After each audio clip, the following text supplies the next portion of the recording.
obrvice pijavice, znaš. Radila tvoje obrvice kod akadaktara.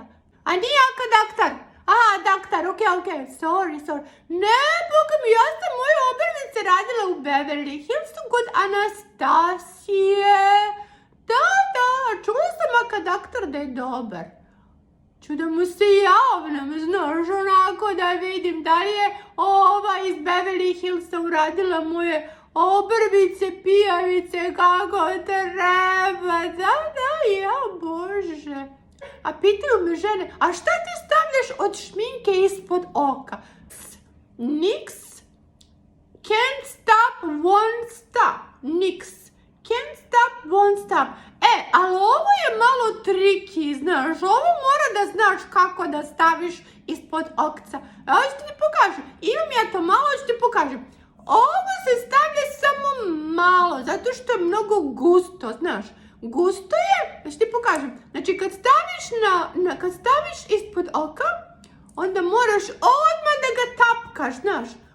Evo i ovo je puno. Odmah da ga tapkaš, jer onda se brzo suši, znaš. I to tako se stavi pomalo. Ću da stavim na moje ispod mog oka, moje lepo oko. Da. Ovako, samo malo, znaš. Evo ovdje, ja ga stavim iza.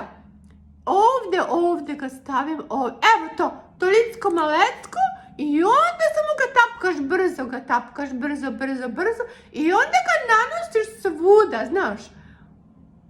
Evo malo sam ovako i onda ti okce bude se malo se više otvori. Evo i ovi na ove, samo znači mala tačkica. Evo ovdje, i to je previše. I onda šta?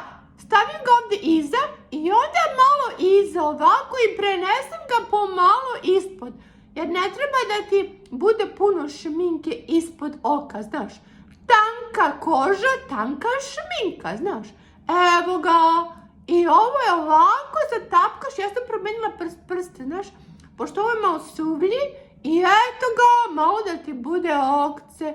Onda malo ovdje možeš da staviš ovako. Eto to, malo staviš samo puder, znaš. Ispod oka tanka šminka i to je to, znaš. Eto ga!